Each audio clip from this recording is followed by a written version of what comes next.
Syrian army units continue to repel and target terrorists in various areas, frustrating the infiltration attempts of some of their groups and destroying the dens and gatherings.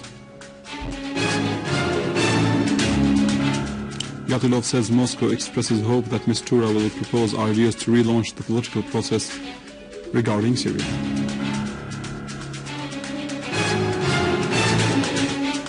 And the Iraqi army continues operations against the ISIS terrorists and achieves progress in Babil and Baghdad.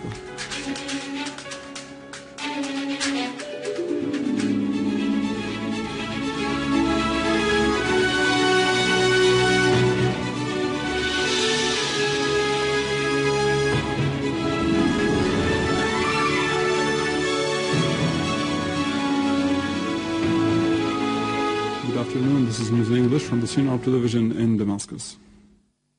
Russian Deputy Foreign Minister Gennady Gatilov said that the UN Special Envoy to Syria, Stefan de Mistura, will meet with Russian Foreign Minister Sergei Lavrov during his visit to Moscow on October 21st. Gatilov hoped that de Mistura will contribute to resuming dialogue regarding the crisis in Syria, stressing that de Mistura intends to relaunch inter-Syrian contacts and pays a lot of efforts to achieve this purpose. He expressed hope that Mistura will tell his ideas, allowing to relaunch the political process on Syria, adding that his country is very interested in listening to de Mistura's assessment with regard to his visit to Damascus, where he met representatives of the Syrian leadership in addition to consultations he held in other regional countries, including Tehran. A senior diplomatic source at the European Union said that the EU was reviewing its policy towards the latest developments in Syria. The source added that the EU wanted to support the efforts being exerted by the Special UN Envoy to Syria, Stefan de Mistura, to launch a new political process to resolve the crisis in the country. The source referred that the EU foreign ministers, who will meet in Luxembourg next Monday, will encourage new political initiatives in this concern.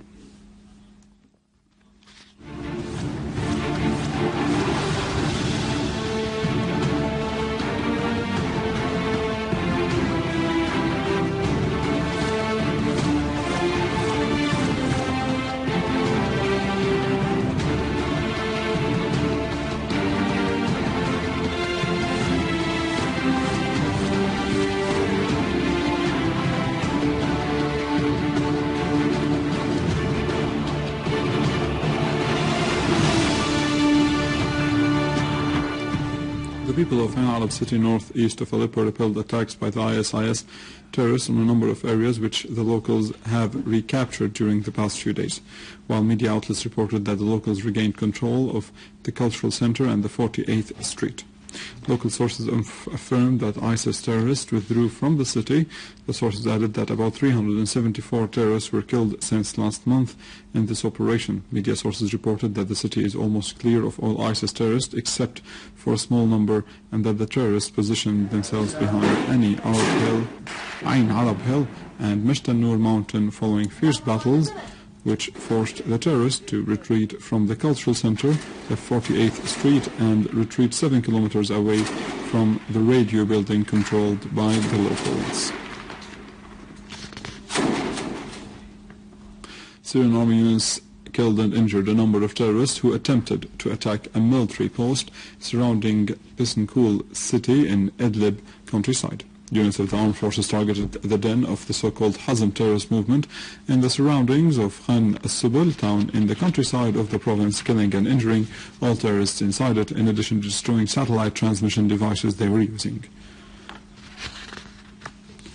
In central Syria, military units continue to repel and target terrorists in various areas, frustrating the infiltration attempts of some of their groups and destroying the dens and gatherings of others, with many of the terrorists getting killed in the course of the military operations. Units of the armed forces killed and injured a number of terrorists near the 5th Island in Al-War neighborhood and the countryside of Homs central province.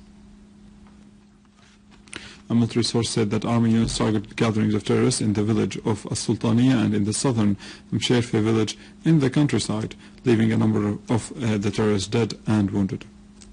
The source added that other units of the armed forces foiled terrorist infiltration attempts from the villages of Mas'ada, Rish, and Ma'azin al-Baqar into the villages of Al-Mas'udiyya and Jubb Jarrah in the countryside of the city, killing a number of terrorists and injuring others. The United States and its allies' aircrafts launched attacks against the ISIS locations in Deir, Ezzor, eastern countryside. Whereas sources in the governorate said that the attacks have targeted a number of primitive refineries for fuel, in addition to tanks filled with oil derivatives in the countryside, but still the attacks' results were unknown.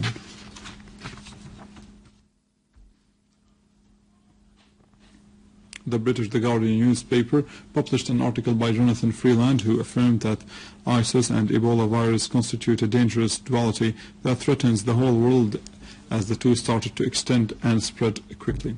He added that the ISIS spreads death and destruction in the same states while the US and its allies are not doing anything to confront its danger.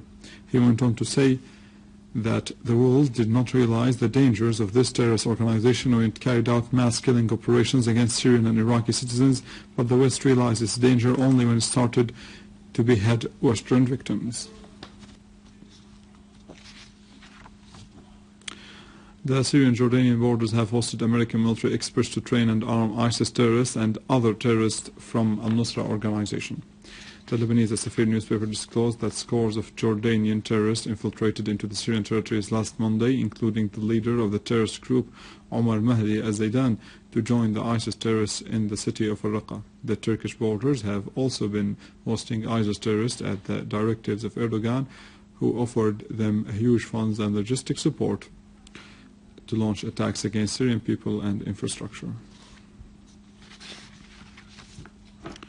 Going to Iraq, army forces continue their operations as they have killed the leader of the snipers brigade in Asadi in the northeast of Baquba. In the north of Babel, the Iraqi aircrafts eliminated 10 ISIS terrorists and destroyed 4 vehicles belonging to them. On the other hand, the death toll of Baghdad terrorist blasts rose to 23 and more than 50 wounded, as the first blast has occurred east of Baghdad, killing 13, while the second one was in the north of Baghdad, killing 5 and injuring 14, and the third blast was in the middle of Baghdad, killing at least 5 people.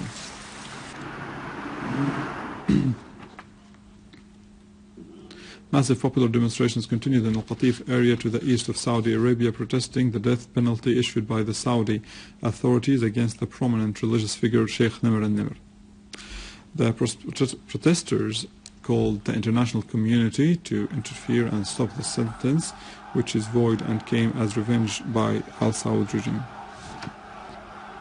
The authorities of Al Saud issued last Wednesday a sentence to death against Sheikh al-Nimr, accusing him with triggering sedition, which was received by a widespread popular anger to the east of the country.